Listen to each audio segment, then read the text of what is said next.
taga-gobyerno rin po kami nag-implementa rito, pero kayo taga-gobyerno nakikita ko na nakaka-obstruct dito. Na sasakyan o race.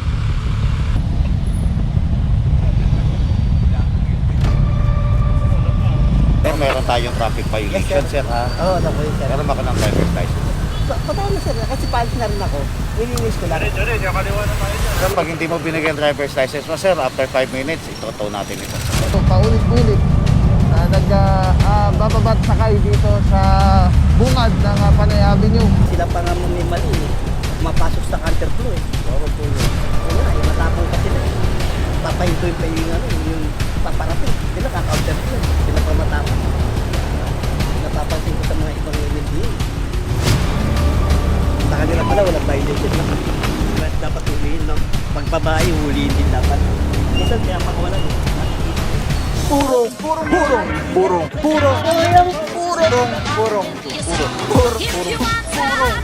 Pagmamahal, purong pagmamahal, purong pagmamahal. Beautiful Monday! What is up guys? Papa Pao here, puro pagmamahal. Lungsod Quezon, ating City Mayora Mayor Joy Belmonte, Vice Mayor Gian Soto. Tuloy-tuloy pagbabago, pagsasayos, paglilinis, Lungsod Quezon. TTMD, kasi paggaling, Sir Dexter Cardenas. OIC for today, Officer Francisco. Sama natin ang tropa ng MMDA Seated 1. Hindi lang natin alam kung sino ang team leader ngayon. But anyway, shoutout muna, Officer Arugay, Officer Mentera, Santa Cruz, De La Rama, Valencia, Parama, Pantalyon, Teaño, Officer Alvario, Adi Guzman, Batillo, and Santa Cruz. Sino pa ba? May nakalimutan pa ba tayo? Mamaya, alamin natin lahat yan. Ngayon, mga puro siya po sa Parama, nabanggitan natin. Mapasok tayo ng Panay Avenue. Ayan, Officer Calebag. Sa MMDA Seated 1, si Officer Rance Salazar at Officer Tandingan. Panay Avenue, mag-start po tayo dito ng apprehension. Ito, itong mga lagi na medyo paulit-ulit na nagbababat sakay dito sa bungad ng Panay Avenue. May nakalagay naman po dyan signages na no loading and unloading. Kaya bawal po talaga dyan, lalo na kung magpa-park and kung magta-terminal. And so lahat naman may driver, pinalis na lang. Pero kung minsan kahit may driver, mapapansin nyo kapag parang terminal na sila sa dami, tinutuluyan na ng team. Ito, naabutan natin. Unattended yung sasakyan. Yung isa may driver. Itong isa naman, ayun si Bossing, yung driver. Kaya lang, naglilinis. Kasi ilalabas na. Bawal kasi dito, sir. Alis na nila. Meron ka ng driver's license. Alis na lang sa Kaya nga, nakita mo kami, kaya alis ka na. Meron ka driver's license natin. Kasi dito na rin kami, oh. Dito sa opisina na ito. Sir, meron tayong traffic violation, sir, ha? Oo, ako yun, sir. Meron ako ng driver's license. Totoo na, sir. Kasi paalis na rin ako. Nilinis ko lang. Sir, pag hindi mo binigyan driver's license mo, sir, after 5 minutes, itotow natin ito. Sir, nakikiusap na ka na ako, sir. Hindi ka niya nakikiusap, sir. Meron ako ng driver's license. Nakikiusap na ako, sir. 5 minutes lang binibigay ko sa iyo, sir, ha? Okay, kasi yung ako isang taon truck na, pabalikin niya dito. Kaliwa. Sir, nakikiusap ako, sir. Para tayo gobyerno. Pakiusap na lang. Kaya nga po, taga-gobyerno rin po kami nag-implementa rito, pero kayo taga-gobyerno nakikita ko na nakaka-obstruct dito. Ayun nga, sir, kasi nilinisan ko lang, tapos paalis na Meron ako, ako sir. ng driver's license. Ayan, sir. Nakikiusap naman ako, sir, eh.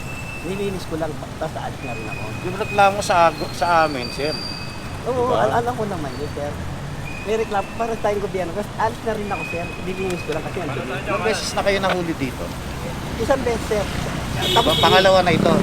Kasi hinihintay ko bumaba yung pasero. Kaya nga po, dapat yung unang paghuli pa lang sa inyo, nag-adjust na kayo. Dahil No, sir.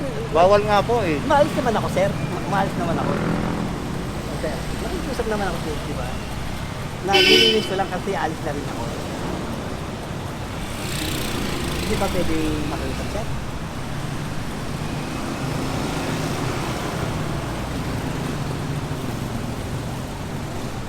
Ay mga puro, may sitwasyon tayo dito ano, at yun nga po dumadami na dahil naipon na rin dahil nung holiday season itong Panay Avenue marami na naman po reklamo regarding sa mga illegally parked vehicle. So wala namang masama, nakikiusap lang si Bossing, kaya lang yun yung wala tayong magawa dahil nga yung reklamo yung sa opisina. Ngayon mga puro, naabutan natin dalawa, actually si Bossing may kasabay na isa. Kaya lang yung isa kasi may driver dun sa sasakyan, sa driver seat. Yung ganyan naman mag-drop, mag-sakay, okay lang naman. Kaya lang ang sitwasyon natin dito kay Bossing ito. Yan, naabutan po natin si Boss na naglilinis ng sasakyan. So dito po kasi tinamaan yung kalsada ng Panay. Actually dyan tayo nagsimula. At pati doon po inuhuli na rin yung mga mga taxi dahil nga nagiging terminal na yung area.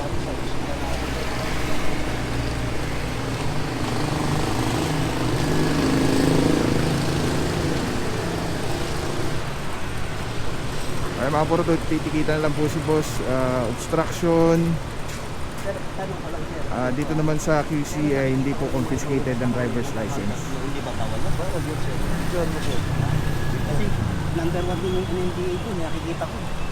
Nakakantar pupas na, nagawa na. Video na sila. Mabibigyan na. Baka pag nagreklamo kasi. Wala bang ganun na violation sa inyo? Bawal po yun. Oo nga, minsan nga, sila pa nga may mali eh. Mapasok sa counterflow eh. Bawal po yun. Oo nga, matapang pa sila eh. Papahintuin pa yung yung paparating. Sila ka-counterflow eh. Sila pa matapang. Napapansin ko sa mga ibang NNDA. Sa kanila pala, walang violation, no? Meron? Minsan di sila tinitikitan kasi NMDA sila eh.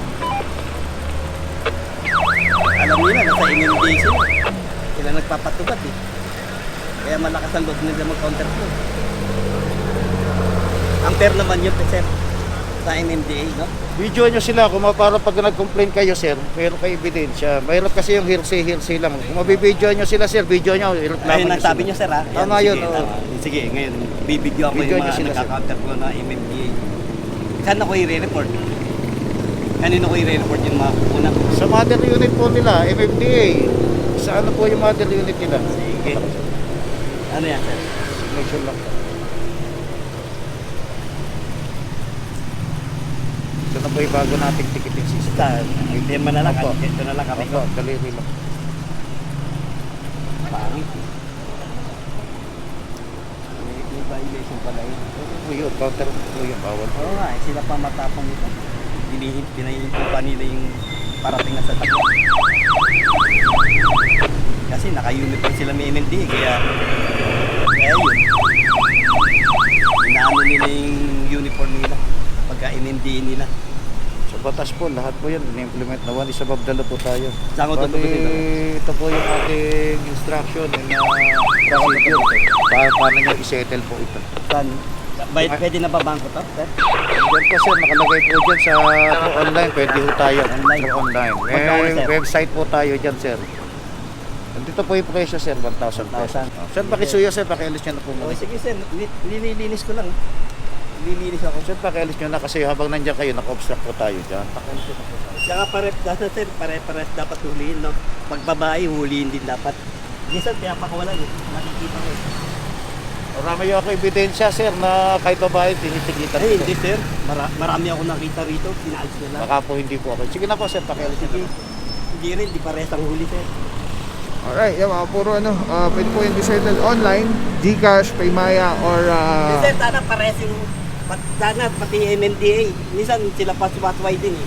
Nagka-counterflow eh. Alright.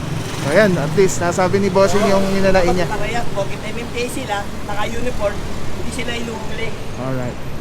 Alright, let's go guys. Diretso po tayo, advance tayo, diretso na yung team natin. At hindi po aalis yung team, hanggang di naalis yun dahil nga po, concern is obstruction. Alright, paalala na po ito at warning sa mga ating kababayang driver. Let's go guys, puro magmamahal. Alright, yan mga puro, no, naiintindihan natin ang bawat mga nahuhuli natin na syempre gastos po kasi yan maliban sa gastos is syempre kailangan mong hindi naman ganun kaabala dahil hindi ka naman nataw, so pwede naman na yan online, pero yun na nga, tayo po ay ano lang po, ang team natin ay nagtatrabaho lang at sana maintindihan nyo rin na may mga nagrereklamo kasi sa opisina po. Question naman yung team natin na baka hindi ginagawa yung kanilang trabaho naman. So ang pakiusap lang naman natin, isipin nyo yung Panay Avenue, araw-araw po yan dinadaanan. Araw-araw natin yung na-ooperate. Ako sa Francisco, saludo bossing. Morning.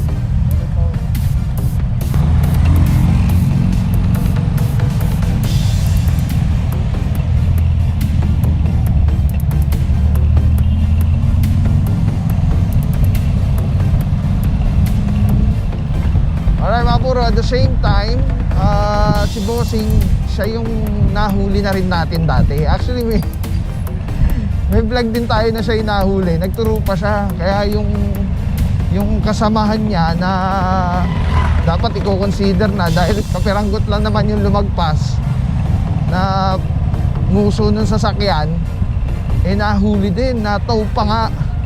Tapos siya natikita lang dahil lang gusto niya ihulihin din yun dahil nga lagpas umano yung sasakyan sa bangketa, pero considerable naman yung siyempre yung team natin, pag sinabi mong bangketa talaga, kahit hindi ganun kalaki yung kinain, pag bangketa pa rin, so kailangan i-implement. Pero mapapansin nyo sa iba kung minsan may mga alam mo yun, kaya naman i-tolerate. Hindi naman tinotolerate yung violation or yung paggawa ng mali. Kaya lang, yung tolerable yung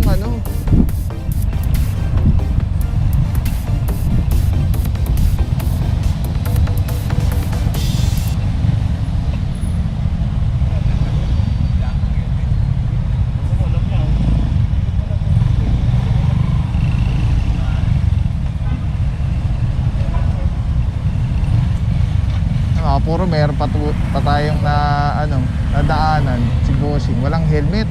Yung team po natin ayun, nagtotowing na dun sa may bandang harapan, sa may bandang looban. So ito mga puro, kung may driver's license naman si Bossing, ticket na lang po ito.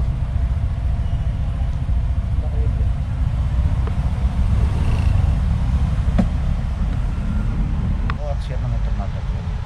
Nakaregister na lang po yan. Hindi po nakita. Share. Medyo na sana.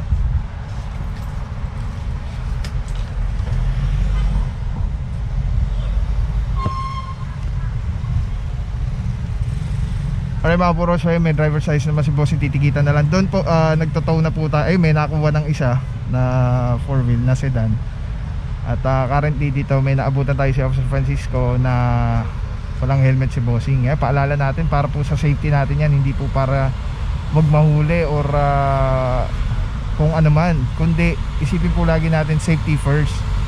Ang ganda ng sasakyan o race. Officer Arugay, Officer Salazar ng MMDA Seated 1, and Officer Jimentera.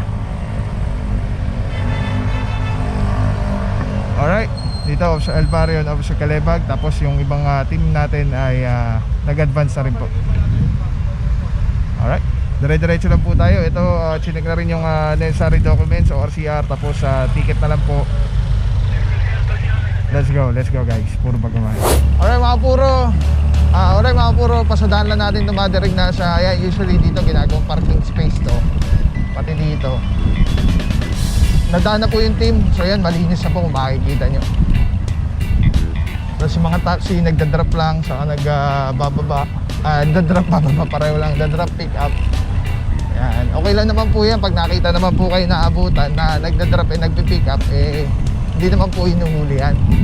Pero pag drop at pick up po kayo sa tamang lugar, huwag kayo sa bangketa. Mas maganda nga kung kalsada. Kung drop lang naman at pick up, huwag na sa bangketa. Ay po. Tapos, eto, puproceed na tayo dun sa next target area. Titikitan lang po itong walang helmet. Let's go guys. Bibig sarap lang, Telesim Philippines. Grabe, sobrang solid nito mga bro. Ito lagi natin kasama sa mga operations, sa mga vlogs natin. Tatanggalin nyo, twist nyo lang yan to the left. Tapos ayun na, pwede mo ng handheld camera na siya. Alright. Tapos, ang ganda. Diba, hindi ka mukhang parang may nakasabit sa'yo na weird. Ganda ng kulay, pogi pa rin. Telesim number 1. Let's go, purong pagmamahal. Maraming salamat sa iyo. Walang papapaw. So thank you so much sa walang sawang support, tiwala. Wala akong masabi kundi thank you so much. Thank you sa Panginoon at ingat kayo palagi. Again, kung wala akong papapaw. So thank you so much. God bless you. Purong pagmamahal. Thank you so much. God bless.